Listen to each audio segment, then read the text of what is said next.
Continuando con esta serie de Corintios, Primera de Corintios, el tema que he puesto es: mata tu espíritu de vanagloria.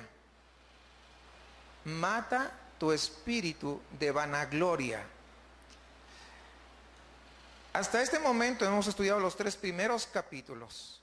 El primer capítulo hablaba que nosotros debemos de quitar nuestra mirada de los hombres y ponerlas únicamente en Dios. En el capítulo 2 hemos visto que debemos quitar la mirada en la sabiduría de los hombres y ponerla en la sabiduría de Dios.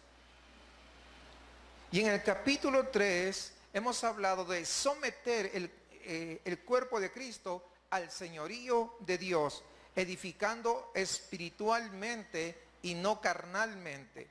Y ahora en este capítulo 4 estamos hablando el hecho de someter nuestra vida al servicio de Cristo, imitando el ejemplo de los apóstoles, entendiendo que los apóstoles también fueron hombres como nosotros, susceptibles a pecar, no eran perfectos. Nosotros tampoco, creo que acá nadie es perfecto. Y los apóstoles, a pesar de ser hombres imperfectos, demostraron un ejemplo, el cual bien haríamos nosotros en poder imitar. Y Pablo sabe que la iglesia de Corinto, no hablo del templo, hablo de las personas que asistían ahí en Corinto, al igual que los cristianos el día de hoy, muchas veces pierden fácilmente la perspectiva de lo que verdaderamente significa la vida cristiana. El otro día decía de que ser cristianos no es simplemente asistir los días de servicio. ¿Recuerdan? Creo que el martes hablábamos sobre ese tema. No simplemente significa asistir, no significa simplemente cantar. Muchas veces, hermanos, hemos sido absorbidos por la carnalidad de la sociedad. Vemos afuera y queremos imitar. Es que yo no creo que sea malo. Bueno, hay muchas cosas que no son malas, pero cuando uno inclina la balanza hacia esas cosas, entonces ya se convierten en algo malo. Por ejemplo, ¿trabajar es malo? No, en sí mismo no es malo. Es más, los hombres deberíamos trabajar para sustentar a la familia, como dice Efesios. Pero cuando yo me extralimito en el trabajo, que no le doy tiempo, ¿verdad?, a la familia, cuando me extralimito en el trabajo, en el cual no tengo tiempo para poder dar mi servicio a Dios a través del cuerpo de Cristo, entonces ya se convierte en algo malo. Siendo algo bueno, vemos que se convierte en algo malo. Ahora, hay algunas personas que predican que, ay, por el pecado de Adán tenemos que trabajar. ¿Sabe que no es cierto? ¿Usted ha escuchado eso? Es que por la maldición del pecado, por eso tenemos que trabajar. ¿Sabe qué? Esa es una mentira. Es una mentira, y toda mentira no viene de Dios. ¿Usted recuerda cuando Adán estaba ahí en el jardín del Edén? Dios le dijo que trabajara, ¿sí o no? ¿Estaba trabajando o no? Estaba poniendo los nombres a los animales, por ejemplo. Tenía que cuidar el huerto, ¿verdad? Eso implica trabajo. Y para muchos, el trabajo es una maldición, cuando debería ser una bendición de parte de Dios. Y entonces muchas veces cambiamos la perspectiva. ¿Por qué? Porque lo vemos desde la perspectiva de afuera, de la sociedad. Ahora, ser servidores de Cristo y administradores de los misterios de Dios, veíamos eso el domingo antepasado. Nosotros somos llamados a ser servidores, no a servirnos de nadie. Ni el pastor, ni los líderes, ni ninguno de los que estamos acá presentes. No somos llamados a ser cristianos para aprovecharnos. Yo voy a ir a esa iglesia porque veo que hay una buena cantidad y me pueden ir muy bien en mi negocio. Tu negocio lo estás poniendo primero que buscar el reino de Dios. Pero hay gente que así lo hace. Se une a iglesias de considerable asistencia para poder promover su negocio. Entonces su interés, su afán no es Dios, su interés y su afán es su propio negocio. Y no digo que hacer un negocio o vender cosas está mal, está bien, pero cuando la intención es otra, ya distorsionaste la razón por la que tú estás yendo a la iglesia.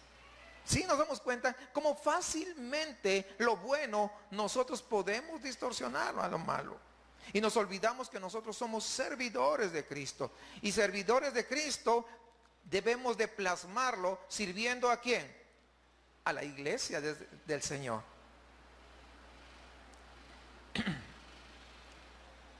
El problema se puede solucionar teniendo el contexto de lo que estamos viendo de una sola manera. ¿Sabe cuál es? De una sola manera. Es sometiéndonos. ¿A quién? Al señorío de Cristo. De esa manera es la forma de poder solucionar cualquiera de esos problemas que hemos venido mencionando con anterioridad. Dejando de lado pues cualquier pensamiento que puede llevar a envanecernos, aquel pensamiento que puede llevar a que el orgullo comience a florecer, sacar ese pensamiento de egocentrismo que muchas veces tenemos, pero eso lo vamos a lograr cuando nosotros nos sometemos al Señor. No solamente los líderes tienen ese espíritu, aún los que están sentados.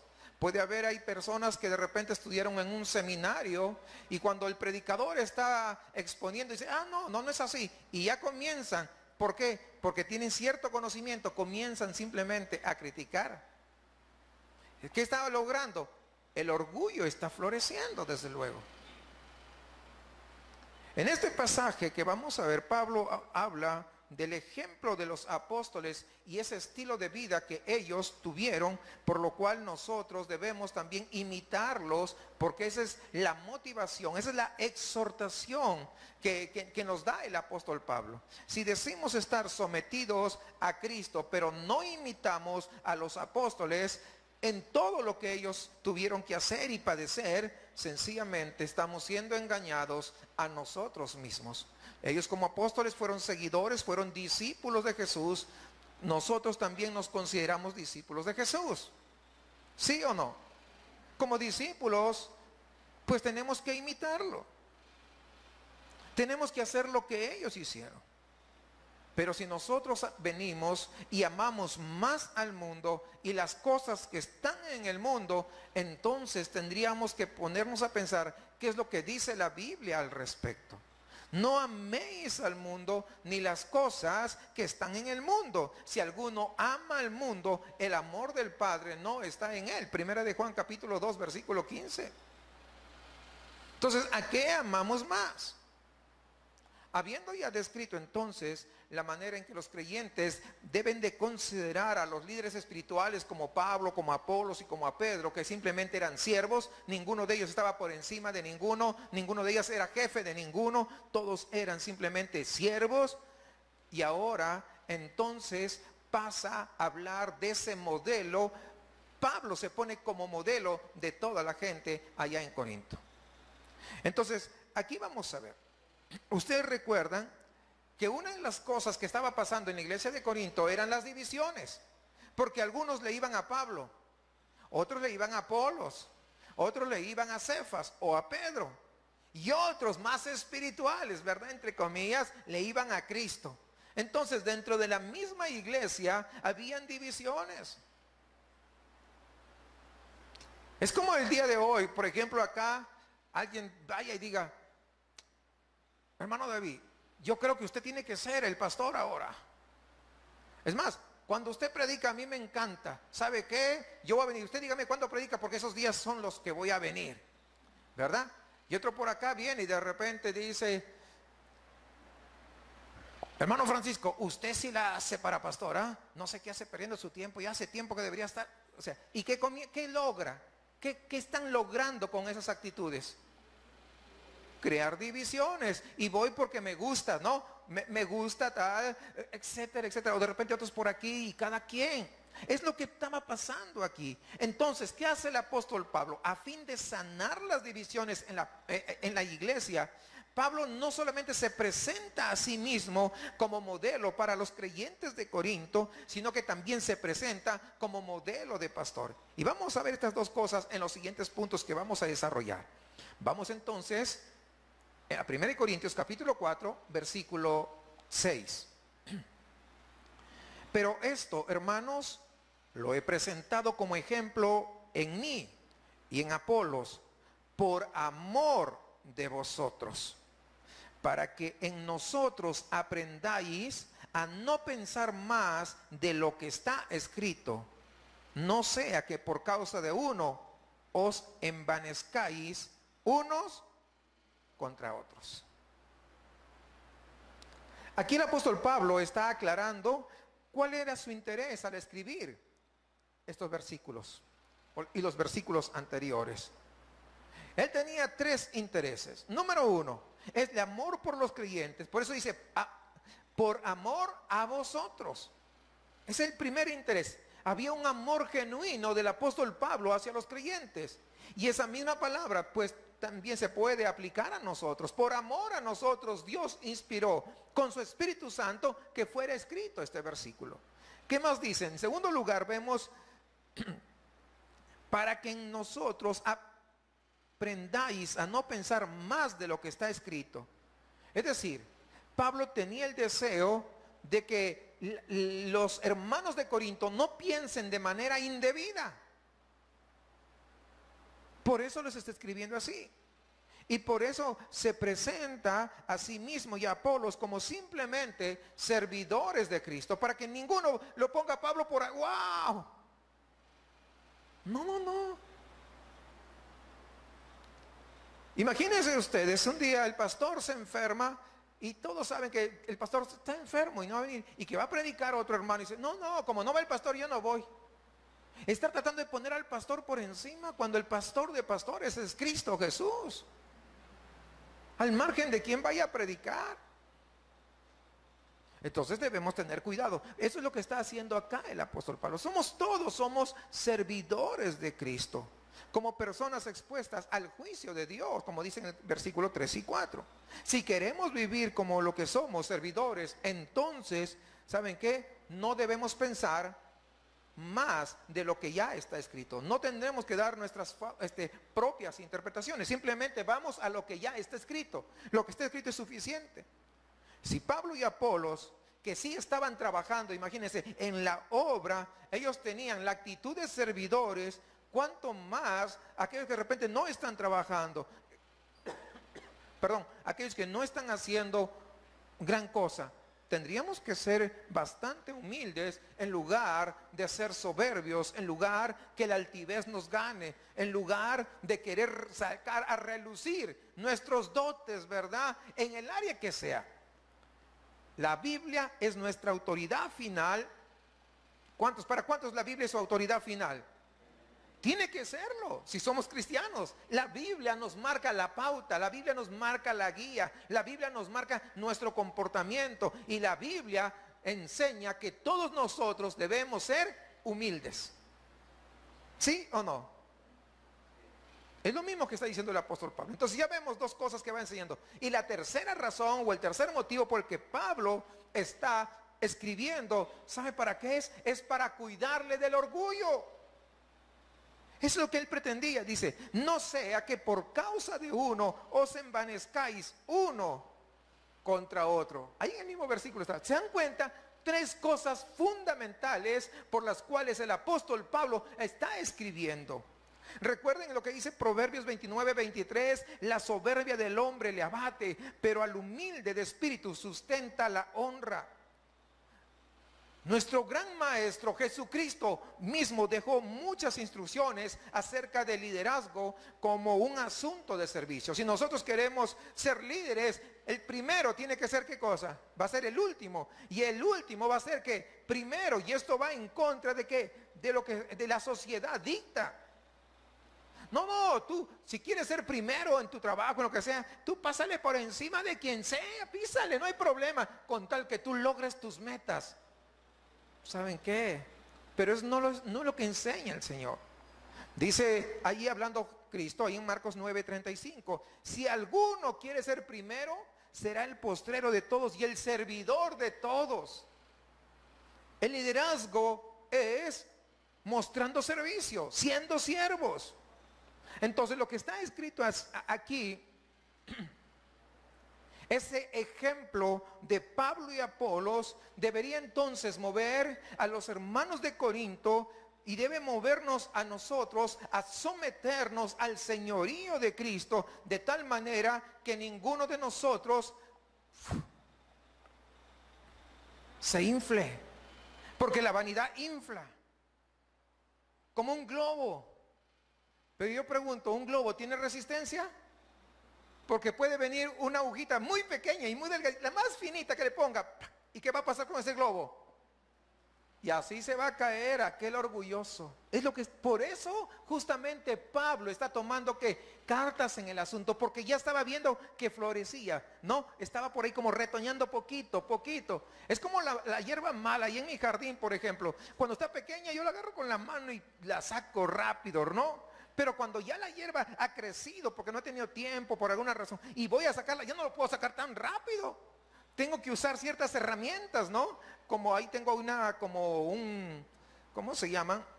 No recuerdo el nombre, pero es como si fuera un desarmador con un trinchecito así, que lo tengo que meter hasta sacar la raíz para poder, o sea, cuesta más trabajo. Entonces, Pablo estaba viendo que estaba comenzando a florecer por un lado, por otro lado, cierto, un tufillo de arrogancia, de orgullo. Y entonces Pablo se ve precisado justamente a escribir esto. Vamos a ver la exhortación. ¿Les parece? Versículos 7 y 8. Porque ¿quién te distingue? ¿O qué tienes que no hayas recibido? Y si lo recibiste, ¿por qué te glorías como si no lo hubieras recibido? Ya estáis saciados, ya estáis ricos, sin nosotros reináis, y ojalá reináis para que nosotros reinásemos también juntamente con vosotros. Esta exhortación de Pablo, hermanos, el argumento que hace Pablo lo desarrolla en una serie de preguntas retóricas, si usted se da cuenta, pero a la vez con ironía.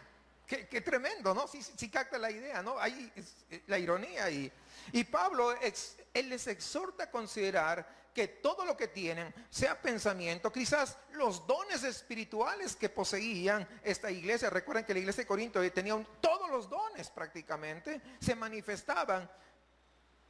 Entonces, esos dones, en lugar de honrar, en lugar de servir para la edificación de la iglesia, estaba causando divisiones entre ellos, como si fueran de ellos. Es lo que les dice Pablo. Si tienes algo, no es que tú lo creaste, no es que tú lo inventaste, lo recibiste. Lo recibiste. Entonces, ¿por qué te estás captando de estas cosas? Es lo que dice en el versículo 7 que leímos hace un momento. Entonces, cuando leemos este versículo, salta a la vista, ¿qué cosa? El egoísmo, salta a la vista la vanidad. Por eso que el título se llama Mata tu espíritu de vanidad. Porque si se da cuenta, de eso se trata. Esa es la exhortación de Pablo. ¿Quién te distingue? ¿Qué tienes que no recibiste? O sea, ¿qué hiciste tú? Nada, todo lo recibiste. Lo que tienes, si tienes algo, eso lo recibiste. Y este mal, hermanos, pues se nota en cada ser humano cuando se magnifica el yo. Yo lo puedo hacer mejor que el otro. Es probable que alguien pueda hacer mejor algo, pero si no tiene ni las ganas de hacerlo, ¿de qué sirve? Es como, vamos a decir, ¿saben qué, hermanos? Necesitamos pintar este mural. A ver, ¿cuántos voluntarios? Pues nadie levanta la mano, ¿no? Estamos poniendo un ejemplo nada más. Yo sé que acá hay muchos voluntarios, pero nadie levantó la mano. Y al terminar el servicio alguien se acerca y dice, pastor, yo me ofrezco a pintar el mural. Estoy aprendiendo, no sé mucho, pero yo ofrezco. Ok, le damos el espacio y pinta el mural. Y cuando viene entonces, ¡ay, qué horrible le quedó! Lo hubiera hecho fulano de tal. Y el otro dice, a mí me sale mejor. ¿Sí comprenden? O sea, eso muchas veces es lo que mata, hermanos. Tenemos que tener mucho cuidado en magnificar lo que hacemos, en magnificar lo que somos, en magnificar ese don o ese talento, porque no es de nosotros. Y muchas veces eso va a llevar a ¿qué? A divisiones. Va a llevar a que, mi punto de vista es el que vale. Es que tenían que hacerlo así. Deberían pintarlo de tal color. O deberían hacer el techo de esta manera. Hermanos, todo lo que hagamos, nuestra capacidad, nuestros dones, nuestros talentos, nuestra creatividad, todo, si algo tenemos, se lo debemos al Señor, y a Él es que tenemos que someterlo. ¿Quién te distingue? ¿Qué tienes que no recibiste? Entonces, hermanos, este mal, les decía hace un momento, pues, ¿sabe qué? Lo único que hace es magnificar el yo, el egocentrismo. Ese es un pecado dominante en el ser humano. Inunda, de hecho, diría, todo el mundo. En lenguaje teológico diríamos que el hombre es ídolo e se idolatra al mismo tiempo. Él es el ídolo y así mismo se idolatra. Vanidad, orgullo. Sí, van cantando, eso es lo que hay.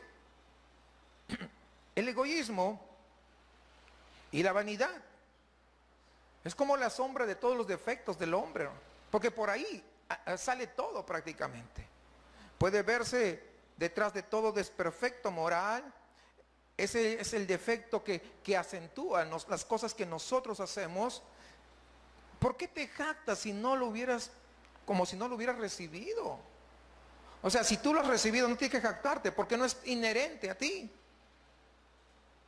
No es inherente. Lo recibiste.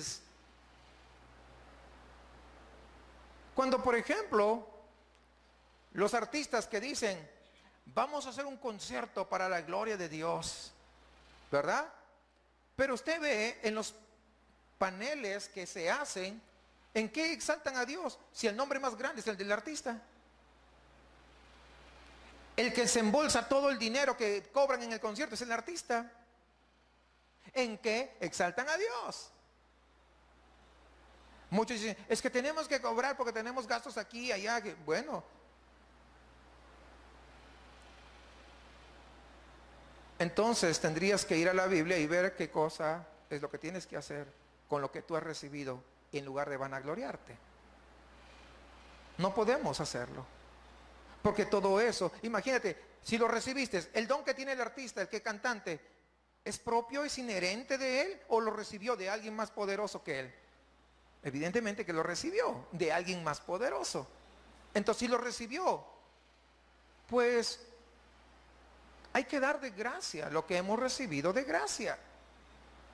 Ahora, es verdad que hay gastos, siendo honestos, sí hay gastos. Pero los gastos no son 1,000 pesos por persona, como acostumbran. Yo no he ido, pero es lo que me dicen que cuesta. Y lo mismo pasaba con la iglesia de Corinto. Ellos usaban esos dones del Señor como si ellos lo hubieran producido, como si ellos tuvieran la destreza inherente. Por eso Pablo hace esa pregunta retórica: ¿quién te distingue? ¿Qué tienes que no lo hayas recibido? Pues todo lo que nosotros hemos recibido, todo, hermano, es de parte de Dios, ¿sí o no? Si nosotros somos salvos, hemos recibido la salvación de parte de ¿quién?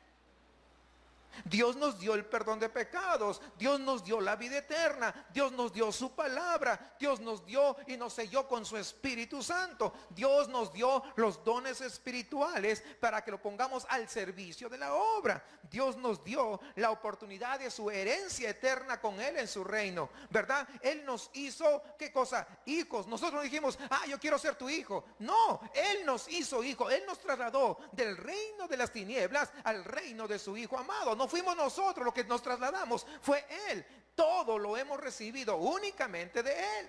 Así que, si queremos tener una perspectiva correcta de lo que somos, siempre debemos entender que lo que somos, que lo que tenemos, es gracias a Dios.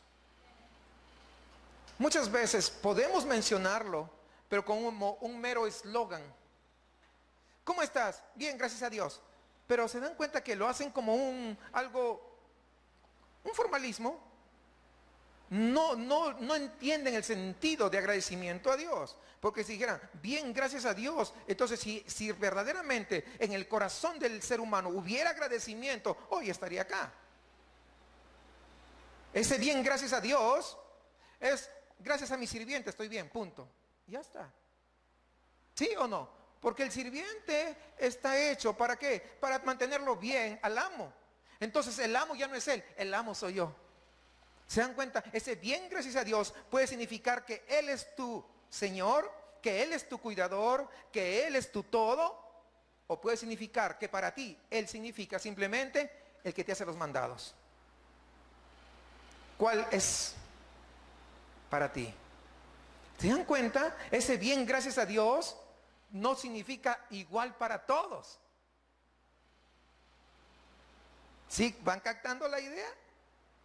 Entonces cuando digo bien, gracias a Dios, y esa es la razón por la que yo sirvo también a mi hermano, sirvo a la iglesia, sirvo en lo que está dentro de mis posibilidades.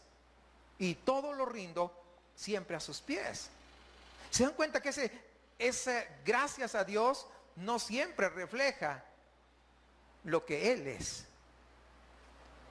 Los creyentes en Corinto se consideraban ya saciados. No, pues yo tengo ya. Gracias a Dios, se consideraban ricos, se consideraban que ya estaban reinando. Es lo que dice el versículo 8 que hemos leído. Y Pablo da a entender, ¿saben qué? Ustedes están equivocados. Recuerden esto, si queremos tener la perspectiva correcta, ¿sabe qué? Una recomendación: deshágase de una vez y para siempre de esa idea absurda que han venido en los últimos 20 años aproximadamente. Puesto que somos hijos de un rey, debemos gozar hoy los privilegios de príncipes. Es que tú eres la princesa de Dios. Es que tú tienes que tener esto, aquello y lo otro. Es más, es una maldición ser pobres. Cuando el Señor dijo que en el mundo siempre tendremos a los pobres. Es más, cuando vamos a ver las bienaventuranzas, dice bienaventurado el pobre de espíritu. El pobre se utiliza, no hablo en términos económicos, pero la pobreza, pobre de espíritu, aquel que ni siquiera sabe que tiene esa capacidad de acercarse a Dios. Reconoce eso, pobre, no está quebrado espiritualmente, pero lo reconoce. ¿Y cómo lo pone como un ejemplo al pobre? Pero nunca ve que es rico de espíritu, ¿no? O sea, al contrario, aquel pobre. Cuando vino Jesús a este mundo, Él se reunió con los pobres, se reunió con los miserables, se reunió con la gente que nadie daba ni un peso por ellos.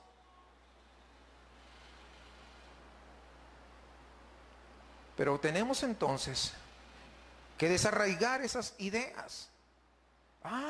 Es que yo voy a la iglesia para que Dios me dé. Bueno, Dios te puede dar si Él en su soberanía decide hacerlo. Y ese es otro asunto. Pero muchas veces Dios no lo da porque conoce nuestro corazón. Porque conoce que si así nomás nos portamos así medios orgullositos, imagínense si nos da todo, el orgullo. Una vez alguien me dijo, creo que es un dicho, dice: mira, Dios no le dio alas al alacrán. Porque si así nomás, imagínate, ¿cómo es? Si tuviera alas, andaría picando por todo el mundo, por todos lados. ¿Sí o no? Por eso que muchas veces Dios, en su gran sabiduría, en su gran entendimiento, pues a veces no te da. Una vez alguien dijo, cuando estaba evangelizando, dijo: mire, yo voy a ir el domingo, porque desde que me alejé de la iglesia me va mal. Yo voy a ir para que me vaya bien en mi negocio. O sea, su objetivo no era venir, buscar de Dios, no era venir, rendirse al Señor, hacer de Él su Señor, hacer de Él su Rey, sino para que Dios le dé. Y vino el domingo, nunca más llegó, porque vino el domingo y hablamos justamente del arrepentimiento. Hablamos de tener que morir. Hablamos de que no venimos a Dios solamente por lo que nos da, sino por lo que Él es. Él es el Dios Todopoderoso. Cuando nosotros venimos y tenemos esta idea aquí de que merecemos lo mejor, merecemos aquello, merecemos el Mercedes-Benz del vecino, o el Audi, o el ¿cómo se dice? BMW, perdón. Todavía se me traba la lengua. ¿Sabe qué pasa? Y cuando no lo logra una persona, se va a sentir como frustrada. Pero si yo voy y le doy mi ofrenda al Señor, y yo estoy ahí, y mira que esto, y no sale, que no sé qué, y que no sé cuánto, te vas a sentir frustrada. Pero lo que tenemos que recordar, que esas ideas son trampas del diablo, hermanos, que muchas veces toma una verdad, ¿y qué hace? La tuerce. Eso es lo que hace el diablo, y luego pues la mezcla con una mentira para engañar a quienes, a los inconstantes. Es verdad que nosotros como cristianos somos hijos de Dios, eso dice la Biblia, ¿sí o no? ¿No? Sí, bueno, sí. Se le voy a leer un versículo por si acaso que haya desconfianza. Dice el Evangelio de Juan capítulo 1 versículo 12, mas a todos los que le recibieron, ya saben, ¿verdad? A todos los que creen en su nombre, les dio potestad de ser hechos hijos de Dios. Pero eso no quita que todavía seguimos ¿en qué? En la carne, y seguimos viviendo en un mundo gobernado por Satanás. Tampoco quita de que Dios nos ha dejado acá con un propósito bien claro, y no es para que perdamos el tiempo en placeres mundanos y cosas banales. No, para eso no. Dios quiere que trabajemos edificando el cuerpo de Cristo. Por eso que dice ahí en Efesios 4:11, y Él dio a algunos, ¿qué cosa? El ser apóstoles, a otros profetas, a otros evangelistas, a otros pastores y maestros, ¿a fin de qué? De capacitar a los santos para la obra del ministerio, para la edificación del cuerpo de Cristo. Para eso nos ha dejado. Es decir, básicamente, hermanos, nosotros gozaremos de todos los privilegios que habla la Biblia, de todo lo que está mencionado, de todas esas grandes bendiciones. ¿Sabe cuándo? En el milenio, cuando Cristo gobierne, porque ahí el mundo será perfecto. No es ahora, es cuando Cristo gobierne. Mientras tanto, pues nosotros hemos sido llamados a poner la mirada ¿en dónde? En las cosas ¿de dónde? De arriba. Eso, mientras estemos acá. ¿Por qué? Porque este mundo caído, ¿qué de bueno puede ofrecer? ¿Qué de bueno? Nada.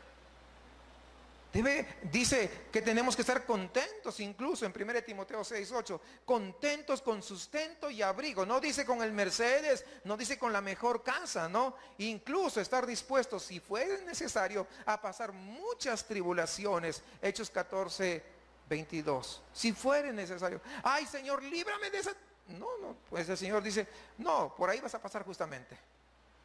Porque necesito perfeccionar tu carácter, necesito perfeccionar tu visión, necesito perfeccionar tus pensamientos. Entonces necesitas pasar por ahí. Señor, te prometo que ahora voy a hacer. No, pues ya, yo sé que yo te conozco, dice el Señor. Vas a pasar, porque no hay manera de que tú puedas ¿qué? Mejorar si tú no transitas por esa senda angosta.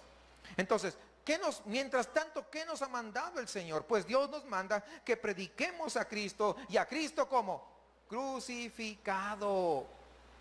Crucificado. No, es que Cristo acá tenía mucho dinero, y tú también tienes que declarar, porque tú, hermanos, y cuando alguien le dijo, Señor, te voy a seguir, dijo, mira, las zorras tienen guarida y las aves del cielo nido, pero el Hijo del Hombre no tiene ni dónde recostar la cabeza. O sea, mira, ¿sabes a qué te atiende? ¿Me quieres seguir? Bueno, ya no, Señor, me arrepentí. Le estaba diciendo la verdad. ¿O creen que Cristo es mentiroso? ¿Verdad que no? Siempre dijo la verdad, y le dijo, mira, o sea, no tengo que ofrecerte, acá en este mundo no, pero tengo algo más grande que ofrecerte. Tú decides.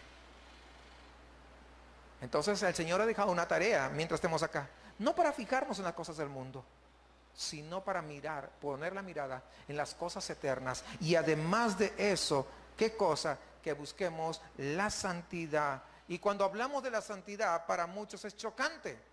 ¿Por qué? Porque lógicamente no quieren verse dentro de ese espíritu de santidad. Lo que quiero, muchas veces sale a reducir la carne y dice, pues santidad. Lo que yo quiero es riqueza, lo que quiero es ganancia, lo que quiero es ser saciado mi carne, lo que quiero es ser lleno de abundancia. Y Pablo habla a los corintios con ironía, señalándoles directamente cuál era su estilo de vida, vacío y despreocupado. Ellos estaban saciados, gozando de riquezas. Fíjese bien, ellos es lo que dice. Y ostentaban pues como reyes, pero ellos iban tras esas cosas. Pero al ir tras esas cosas, las cosas materiales, se habían olvidado de cuál era la obra. Se habían olvidado qué era lo realmente importante.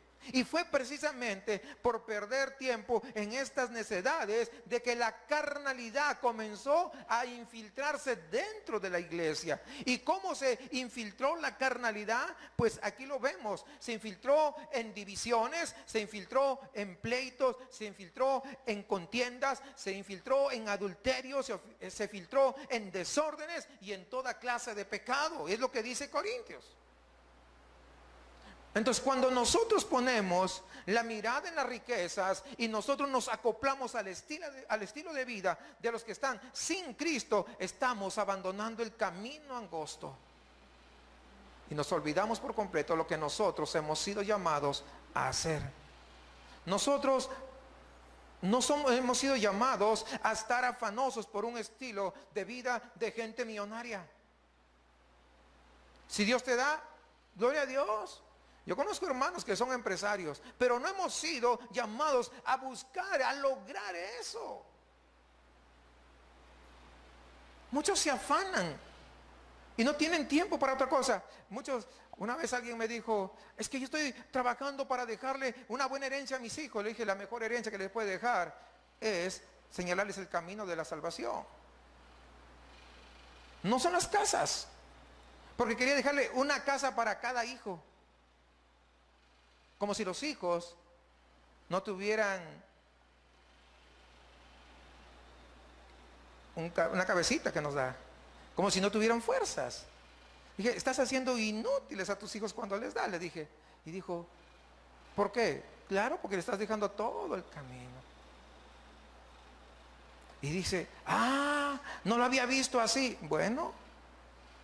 Ahora, si tú estás en las posibilidades de darles, dales, pero que eso no te quite, ¿qué cosa? La perspectiva de buscar, ¿qué cosa? Las cosas de arriba. Porque evidentemente hay hermanos que Dios los ha bendecido. No, esa es otra cosa. Estoy hablando de aquellos que se esfuerzan más de lo que deberían hacer. Y su mirada comienza a orillarse a otro lado.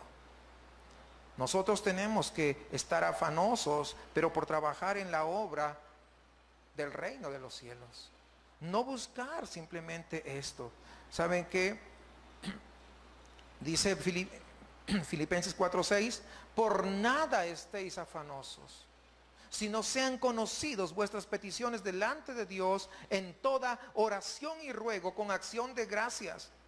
La iglesia no está hecha para lograr lo que logra un club social, sino el lugar donde nosotros nos entrenamos, donde nos apoyamos para cumplir un propósito más grande. ¿Cuál es ese propósito? La gran comisión. La gran comisión. Pero cuando hablamos de la gran comisión, muchos dicen, yo pensaba algo más grande. La casa del TEC, por ejemplo. Algo más grande. Es que me cansé de vivir acá en esta parte de San Pedro. Quiero mudarme al otro cerro. Más grande.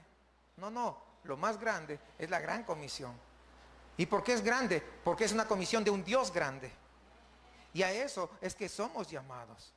Ahora, fíjese, la honestidad de Pablo. Regresemos a 1 Corintios, versículo 9. Del 9 al 13. Porque según pienso, Dios nos ha exhibido a nosotros los apóstoles como postreros, como a sentenciados a muerte, pues hemos llegado a hacer espectáculo al mundo, a los ángeles y a los hombres. Nosotros somos insensatos por amor de Cristo, mas vosotros prudentes en Cristo. Nosotros débiles, mas vosotros fuertes. vosotros honorables, mas nosotros despreciados.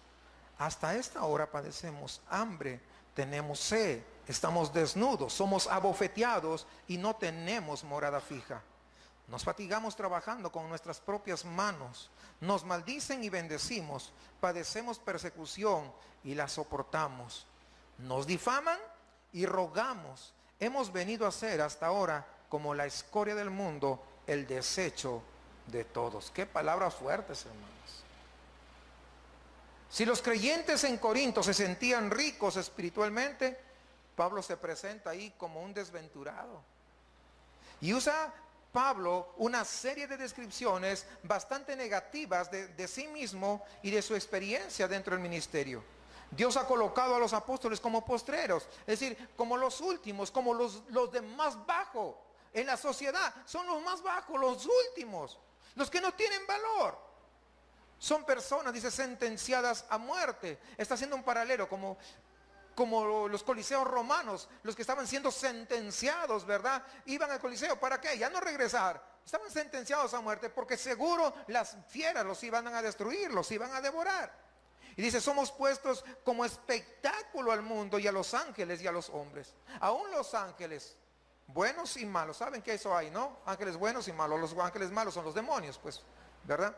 Ellos notan el trabajo de hombres que se meten en la obra de Dios. Ellos distinguen cuando alguien verdaderamente sí está siguiendo el camino de Dios. Los ángeles malos y los ángeles, para ambos es notorio.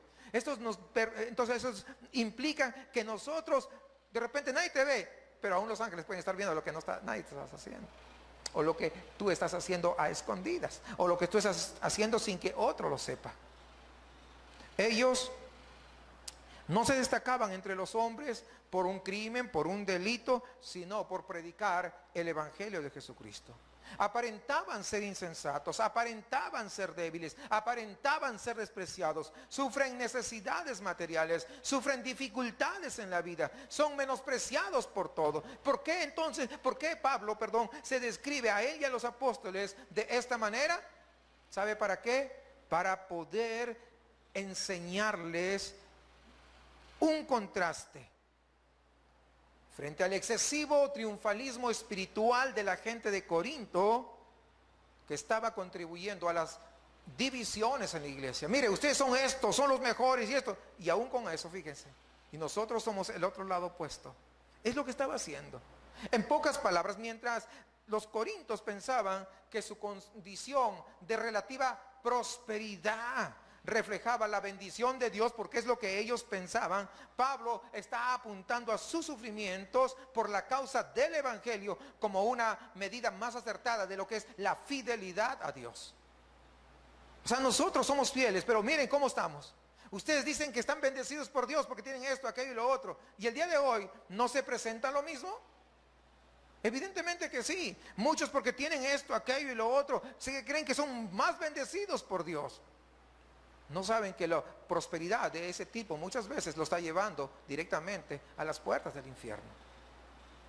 Hay que entender que sencillamente, hermanos, hay un tiempo para cada cosa.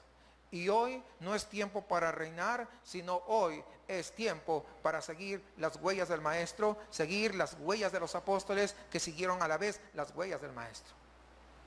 Es hora de seguir este ejemplo. Es hora de ser vistos como insensatos, como débiles, como despreciados por los enemigos de nuestro Dios. Pero si nunca abrimos la boca afuera, nunca vas a ser visto así. Nadie te va a despreciar. Es cierto que a nadie le gusta ser despreciado, pero ¿sabe qué? Eso también va a ayudar a morir a nuestro orgullo. Cuando alguien te desprecia, cuando alguien se ríe de ti, ¿a quién le gusta que se rían de usted? ¿A nadie? Pero si predicamos, en algún momento va a salir eso. Pero eso, ¿sabe qué? Lo único que va a hacer, amacizarnos firme en los caminos del Señor. Es lo que va a hacer. No va a ser más. No nos va a hacer perder la salvación. Ay, es que me hizo perder la paz. Bueno, será la paz tuya, pero la paz que Cristo da permanece para siempre. Sí entendemos eso, ¿verdad? Entonces, ojalá, hermanos, que estemos dispuestos a dejar la burbuja de comodidad, y matar a ese espíritu de vanagloria que lo único que te va a llevar es a la destrucción.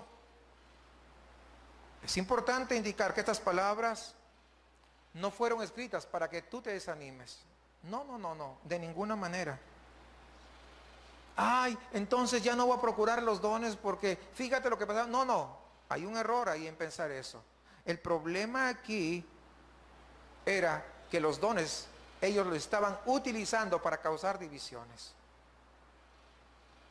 El motivo, la razón por la que Pablo escribe es para desalentar el espíritu de vanagloria entre algunos, no digo todos, algunos de la iglesia de Corinto.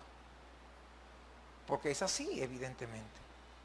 Toda persona que hace el debido y legítimo esfuerzo de obtener algún bien del Señor será exitoso siempre y cuando ponga a Dios en primer lugar. De tal manera que estemos honrando a Él, porque es Dios quien obra en vosotros tanto el querer como el hacer para su beneplácito. Y si Dios te da algo, gracias a Dios, no solamente gracias, yo demuestro mi agradecimiento con acciones. Es lo que nosotros tenemos que hacer. Ahora, quiero terminar con esta última parte. ¿Quiénes son las personas que son seducidas a la vanagloria de la que está hablando el apóstol Pablo? ¿Quiénes? Bueno, déjenme decirles que esta vanagloria, este orgullo, ¿verdad? Que florece, ¿saben qué? Ocurre en todas las personas. ¿Por qué? Porque todos tenemos la naturaleza caída por el pecado. Todos. Entramos siendo bebés a este mundo y con el correr de los días, nuestras conversaciones, nuestras ideas y nuestras acciones, ¿hacia dónde se van? Hacia mí, hacia el ego. Si tienes ahí dos niños pequeños, dice, esto es mío, porque a mí me importa. Y de repente el juguete es del otro hermanito, no, pero yo quiero. ¿Estás pensando en qué? ¿Estás pensando en él o estás pensando en mí? ¿Ven el orgullo? ¿Ven el ego, el egocentrismo que hay? Y eso viene desde pequeños. Igualmente, si alguien hizo algo, yo lo pude hacer mejor.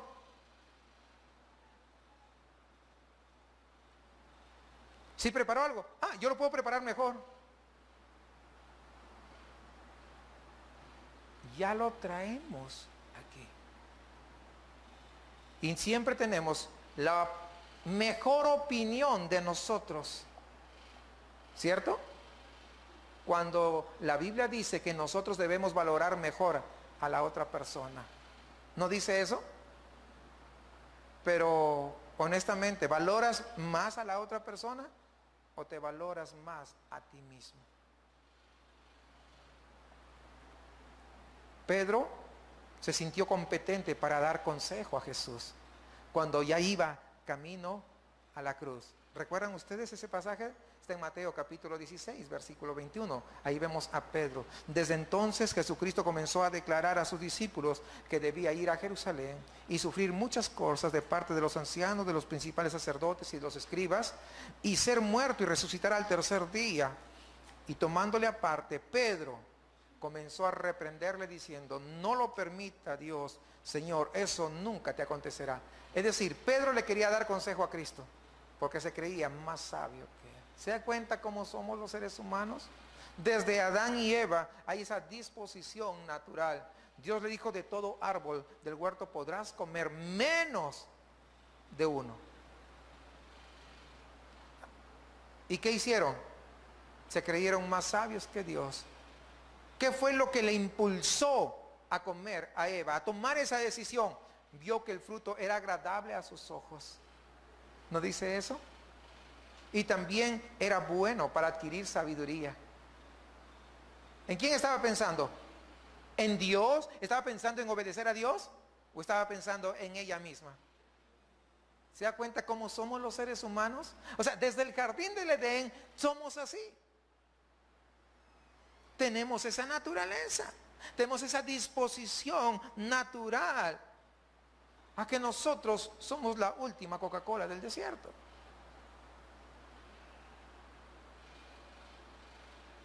Es así. Es verdad que hay ciertas circunstancias que inclinan a unos a ser más egoístas que a otros.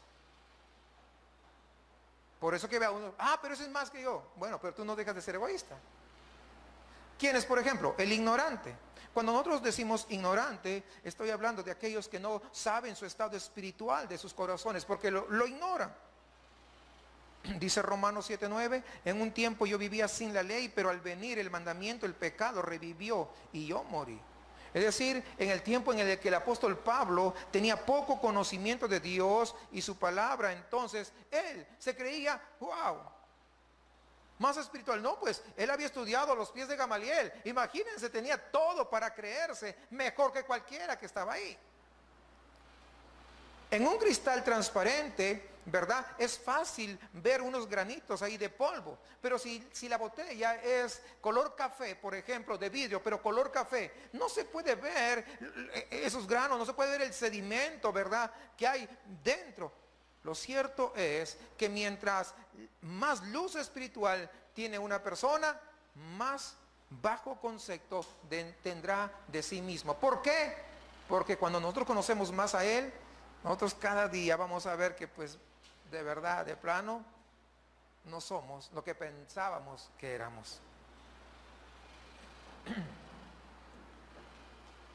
Mismo Pablo, más adelante, fíjense, ¿cómo se define? Años después, Efesios 3:8 dice, a mí que soy menos que el más pequeño de todos los santos. O sea, antes, wow, y ahora como el más pequeño de todos los santos. Es decir, el egoísmo es ciego fácilmente, se imagina tener lo que no es, ser lo que no es. Hermanos, qué tristeza que muchos incluso somos así, pero es por ignorancia. Ahora, está el otro personaje, ¿saben quién es? El triunfador. Esta persona cree que por meterle muchas ganas es mejor, ¿no?, que por ese esfuerzo propio, por esa perseverancia, ¿no? Es que yo logré esto con mis fuerzas. ¿Ha escuchado gente así? Yo lo logré esto, aquello y lo otro. Logré mi nivel académico, logré mi estatus social, logré mi posición, ¿verdad?, dentro de la sociedad.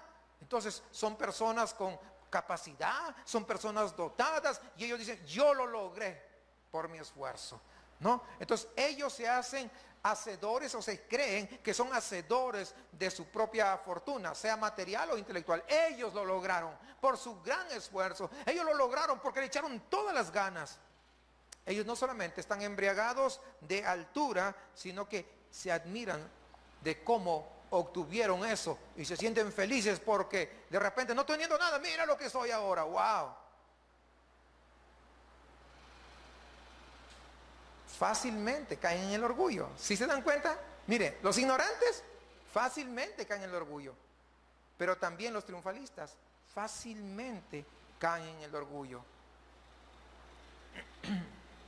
El dinero y la fama son cosas que la mayoría de nosotros anhela, pero muy pocos saben manejarlo en pro de la salud del prójimo. Muy pocos. Recuerde, la iglesia de la Odisea decía, soy rico y me he enriquecido y de nada tengo necesidad. ¿Recuerdan la iglesia de la Odisea?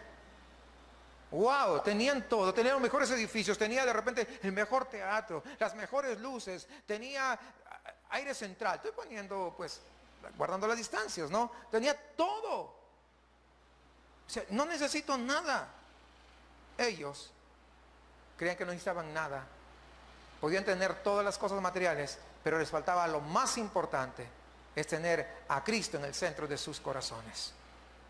Eso es. ¿Y ya sabe a quién más? En cuarto lugar. Primero dijimos a todos, ¿no? Los ignorantes, los triunfalistas, y ahora ¿sabe a quién más? A los buenos cristianos. Porque todos los cristianos, todos estamos nosotros tentados o inclinados a enamorarse de su propia bondad. Es que yo soy más bueno que el hermano de allá, es que yo soy más dadivoso que no sé qué, es que yo coopero para aquí, es que yo soy tan bueno y hago esto. Recuerde una cosa, El egoísmo se metió en el cielo a través de los ángeles. ¿Sí se acuerda usted eso? Adán lo invitó al paraíso y en el mejor de los corazones es muy difícil sacarlo afuera. Por eso es que tenemos que morir todos los días. Eso es lo que dice el Señor. Hermanos, pues, ¿qué nos queda? Bueno, vemos aquí 4 clases de personas expuestas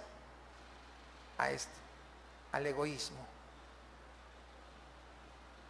Hermano, esta enseñanza nos debe llevar a resistir a esos impulsos naturales de nuestro corazón, a resistir a esa naturaleza que siempre nos va a inclinar a creernos más que los demás, a creer que somos mejores que otros. Cuando uno piensa solo en uno mismo o en el honrar nuestras ideas, porque nuestras ideas son las mejores, honrar nuestros pensamientos, entonces es evidente que algo no está caminando bien en nuestro corazón. Pero si nosotros amamos al prójimo, si buscamos más el bien ajeno, no pensando tan solamente en nosotros, entonces nuestro corazón podemos decir que está abierto para que Dios siga aún trabajando. En la misma carta el apóstol ahí dice en 2 Corintios 6:12, no estáis limitados por nosotros, sino que estáis limitados en vuestros sentimientos. Es el sentimiento que nosotros tenemos, ¿verdad?, hacia una cosa o hacia otra cosa. Por naturaleza se inclina a la vanidad, al orgullo y al egocentrismo. Pero con la exhortación que recibimos, nosotros tenemos que volver nuevamente a mirar y a poner nuestra mirada en Cristo Jesús. ¿Por qué? Porque nosotros de verdad no podemos hacerlo solos. Nosotros muchas veces es posible que hayamos tratado de hacerlo y volvemos y caemos, porque es nuestra naturaleza. Tenemos que matar esos sentimientos carnales. Tenemos que matar ese espíritu de vanagloria. Pero en el transcurrir y cuando la senda se hace angosta, las fuerzas muchas veces ya no dan. Es que ya intenté y no puedo. Entonces, recordemos algo. Tenemos la gracia de Dios. La gracia que produce el querer como el hacer. Y es a esa gracia a la que nosotros siempre debemos acudir. Porque tú dices, yo puse todas las ganas y no me dejé vencer. Pero ya comienza a florecer el orgullo porque tú lo hiciste. Es ahí donde nosotros tenemos que acudir al Dios Todopoderoso, a ese Dios soberano y decirle, tú me conoces, tú me creaste, yo no puedo. O sea, yo tengo esa inclinación, es más, mi naturaleza me lleva para allá. Por lo tanto, yo necesito que tú hagas un milagro en mi vida, que tú hagas un milagro en mi corazón, que tú cambies estos deseos que yo tengo y los cambies por los deseos de tu corazón. Quítalos, ayúdame, auxíliame, socórreme, porque te necesito. Y entonces veremos cómo la gracia de Dios comenzará a obrar en nosotros, porque esto no es por nuestras fuerzas. Si nosotros vamos a llegar, ¿sabes qué?, triunfantes arriba, no serán por nuestras fuerzas, será porque el Señor ha hecho una obra maravillosa en tu corazón y en mi corazón. A los amigos que nos están visitando, no se dejen engañar por su egoísmo. Ven a Cristo. Él es el que puede darte verdaderamente gozo, paz, vida. Y dice él en el Evangelio de Juan 4:14, el que beba del agua que yo le daré no tendrá sed jamás, sino que el agua que yo le daré se convertirá en él en una fuente de agua que brota para vida eterna. Esa agua de la cual habla es el agua espiritual, es un agua natural la que bebemos para calmar la sed, pero muchas veces el ser humano no es consciente que necesita un agua mucho más poderosa, mucho más excelsa, mucho más santa, es el agua que viene del cielo. Y eso solamente se logra poniendo tu fe en Cristo Jesús. Matemos ese espíritu de vanagloria y honremos al Señor en todos nuestros caminos.